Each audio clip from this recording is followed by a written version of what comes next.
back. Yet again, Binance is in the news. Just yesterday, a committee in the National Assembly threatened to issue warrant of arrest on Binance executives after it had extended invitations to them time and again. By the way, its own investigation began last year. But of late, we've seen what the federal government has been doing regarding Binance. CBN governor giving that expose that $26 billion had passed through Binance, and, you know, the sources unknown. And then the statement by the president's aide saying $10 billion compensation is being sought from Binance. But the big picture really is our FX, the market. How well is it faring today as a result of some of those, moves? Let's join someone who should know better on this conversation. We have on the program this morning, Obinna Iwuno, who's a president, Stakeholders in Blockchain Technology Association of Nigeria. Siban, good morning, Obinna. Thank you for joining us on the Morning Brief. Yeah, good morning. Thank you for having me. I know for a lot of you, let's say practitioners or experts in the field, you took a step back just to watch how things would unfold, to see, okay, how are things going with the federal government, with Binance and other crypto platforms. And I imagine it's enough time for you to have formed an opinion about all of the things the federal government has been doing of late. Add to that what the National Assembly Committee is also doing. So, what are your thoughts now? Some say, well, you're just trying to give Binance, give a dog a bad name just to hang it. Some other people say this is the way forward. We need to protect the nation's economy by all means, even if it means shutting down or regulating some of these platforms. Your thoughts, Obinna? All right. So, what you said, giving a dog a bad name to hang it, and also protecting the economy by all means, they are factually correct, but not the best course of action. Why I say that is this: the government has the responsibility to do everything possible to make sure that the economy is protected and that there are no breaches in security, especially when it has to do with the national interest. No government would allow you to just come in and exploit its economy and, controlling the reins of its economy. While that is a fact, we must also understand how economy functions. Now, if the government suspects that there is a threat to the economy due to the activity of a certain individual or entity, it is the government's responsibility to take a hold of the situation and control it. And if there is a threat to the security of the country, it is also the responsibility of the government to handle it. Now, looking at the case of Binance, virtual assets activities may provide a risk, but the question is there a risk that has been recorded? We must understand what we are dealing with. Binance offers products which are cryptocurrency, and many people do not really understand what cryptocurrency is really. Now, cryptocurrency is a unit of a sector known as digital assets and blockchain technology. Cryptocurrency can also be known as digital currency. In fact, that is its classification as a unit under digital assets. There are other forms of digital assets, and the digital assets is just one sector of blockchain technology. And this is the technology that Nigeria has become the first country in Africa to have a roadmap and a policy on. We are the only country in Africa that has a national blockchain policy. If this technology was not important, the government wouldn't have made such a move. And also, this blockchain policy took us over 2 years to work on in collaboration with the government. We started this work in 2020. And then the national blockchain policy was ready in 2023 and was signed by by the former president, Muhammad Buhari, and it was launched, and then a committee was inaugurated to steer it nationally.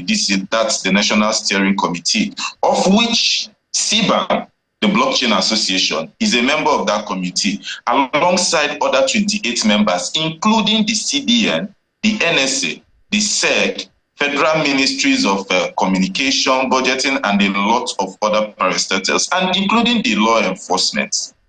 Now, when we see this, one of the things that we need to understand is that cryptocurrency is this popular because it was the first implementation of blockchain technology. And so much attention has been drawn towards it. It was primarily responsible for leading adoption. Right. But it is not all that can be done. The best course of action to be followed in this case of Binance, where we have issues of rate speculation or rate jacking on the platform, is for proper regulation. Because those things are possible when there is no regulation and these people do not have to answer to anybody. All right, Mr. Obeha, either it's blockchain technology, crypto, or Binance, the point is that it's a popular platform, and investors, practitioners in that field, those fields, they're making money. So when government comes after those practitioners, they should look inwards. And some of the allegations leveled against, the executives, they're quite weighty, and I'd like you to, take a look at some of them. Listen to this. Aside from suspicions of economic sabotage, government officials also speak of national security concerns on the platforms, as they're often patronized by criminal groups, including for payment of ransom. So if these activities abound on those platforms, what, in your opinion, are the loopholes or the less than standard activities going on that makes the platform susceptible to such activities? First of all is for us to really understand how these platforms work and function. There is a KYC system which every platform implements, all right? And I am also aware that there is a KYC on Binance. That means before you could even have an account to trade or perform any activity on Binance, you must have done your KYC. That means every single person who had used Binance or is using Binance is known. So that is one step.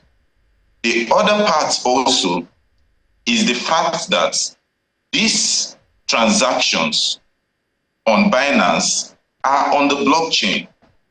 And many people have been wrongly informed about blockchain technology. I hear so many talks of, it is anonymous. No, it is not anonymous.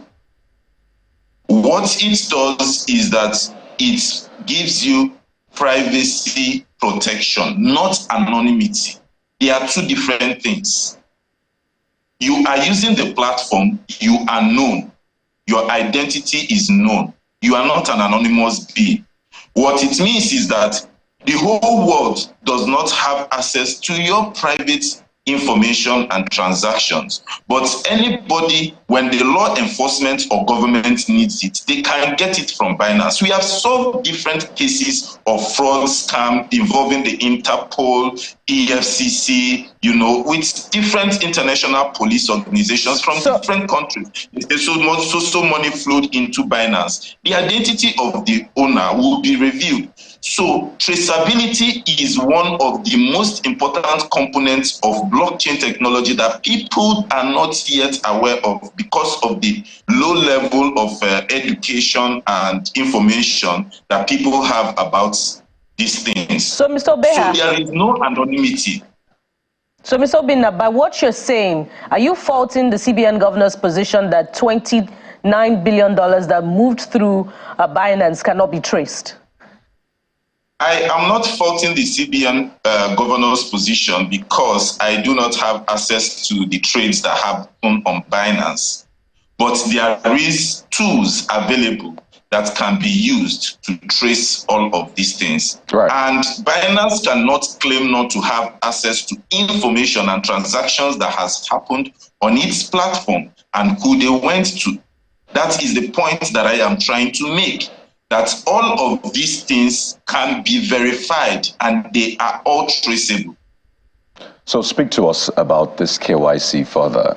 I think majority of Nigerians always find this conversation around cryptocurrency tricky because a lot of them don't play in that space. So it's majority of young people, people who are tech savvy, people who are looking to invest, or looking for investment opportunities that are really in this space. And that is not a majority, that's a minority. So speak to us about the KYC.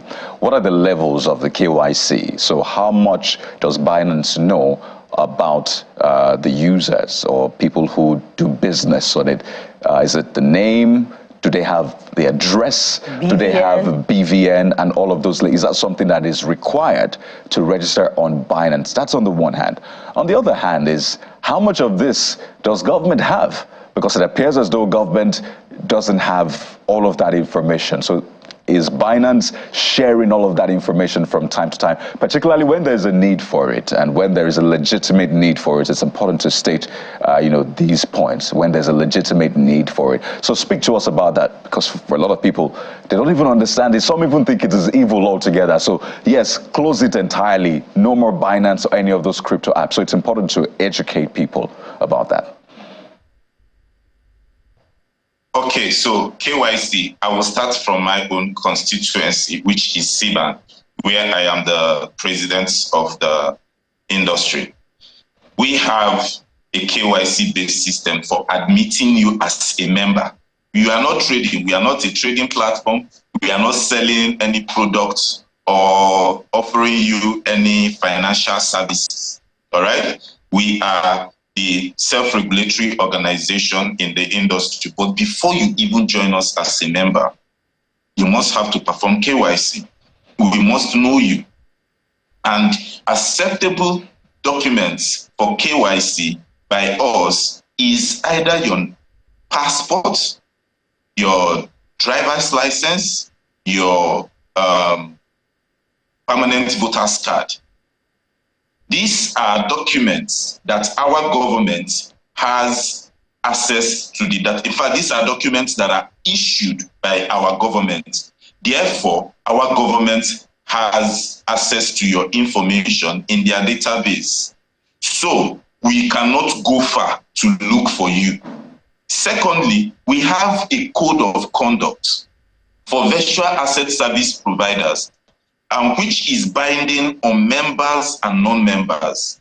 After your KYC, you must have to sign that virtual asset service provider's code of conduct before you are admitted as a member of CBAN. Why do we do so? Because there is no regulation for the industry, and we know that there are entities that offer businesses in this sector. We do not want them to offer businesses or operate with their own ideology. We want them to operate on the best global standard of ethical and professional practices in the industry.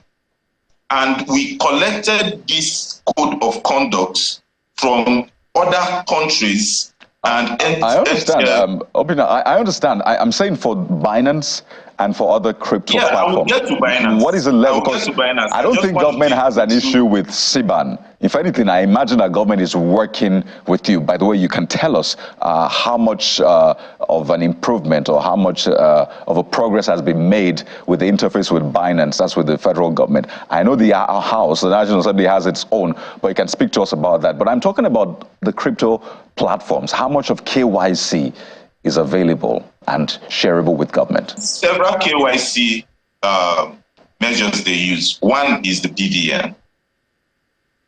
All right. Most of these crypto platforms use the BVN for KYC. And then acceptable documents for KYC is the passport, the NIN, the driver's license, and the permanent voter's card. And that is not where they stop with the KYC. After submitting these details, if it's your BVN that you submitted for KYC and your BVN is verified, of course, we know that there is no way they can verify the BVN if they are not connected to the government, right? Verification platforms. So after your BVN is verified, then you have to do a facial identity verification. And this a facial identity verification is done using AI tools on the platform. In fact, the facial identity verification works for two purposes. One, to identify that you are really the person in the document that you submitted. Secondly, also to verify that you are really a human and not a bot. Because apart from taking your pictures, which the software would have to run with the documents you submitted to confirm a match with both information, you are also asked to perform certain movements as a human. If you're a robot, you can't perform those movements. So doesn't that contradict, Obinna, doesn't that contradict what the CBN governor said about the $26 billion that passed through Binance from unidentified sources?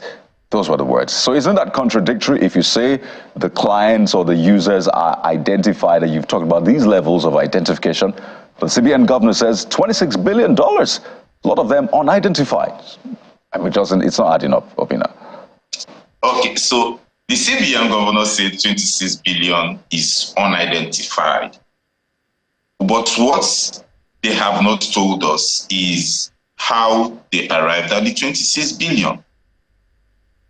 You know, because that is the only basis that I would either fault or right the CBN governor.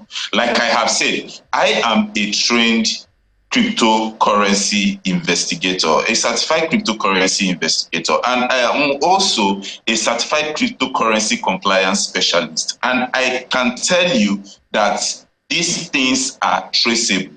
So can you tell us what would perform a transaction?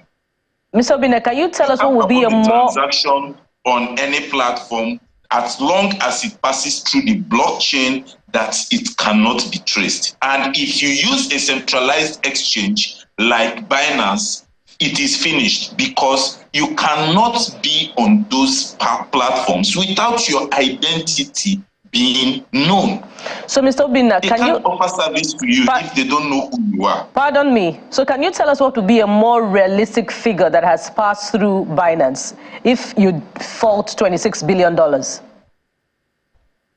Like I said, I did not fault $26 billion. I made it very clear that they have not told us how they arrived at that figure. That is the only point where I would either fault or right the statement. Secondly, I can't tell you what has passed on Binance because, one, I do not work with Binance. I do not have access to Binance records. And the reason is very simple. Binance is not licensed to operate in Nigeria. Nigeria did not regulate virtual asset services and the providers. And this is what we have been calling for years. Right. And because of that, there is no legislation that makes them binding to us. If there was regulation in the country, first of all, Binance would be a member of CBAN. And then we can ask Binance for information, and they have the obligation to give us those information. Why? Because they are operating as a recognized entity in this country. Okay. So that is the reason. We have to run now. Clearly, this is not the end of the conversation, but I'm curious quickly. So are you in support of that $10 billion compensation, which the federal government is seeking from Binance, and what the House of the National Assembly is doing with its committee investigating Binance for those allegations? Do you support that?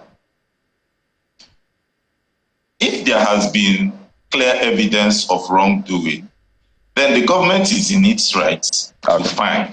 All right. Now, the amount being fined is a different thing, but fining the defaulter is a responsibility of government. Now, the only thing that we are asking is that whatever is happening in this process, we are against bad actors. We do not support bad actors. That's why we put these measures. We have formed several committees to fight crypto scam. We have educated several agencies of government. We've conducted trainings for the EFCC as far back as 2021. Interesting. So we are totally against bad actors. All right.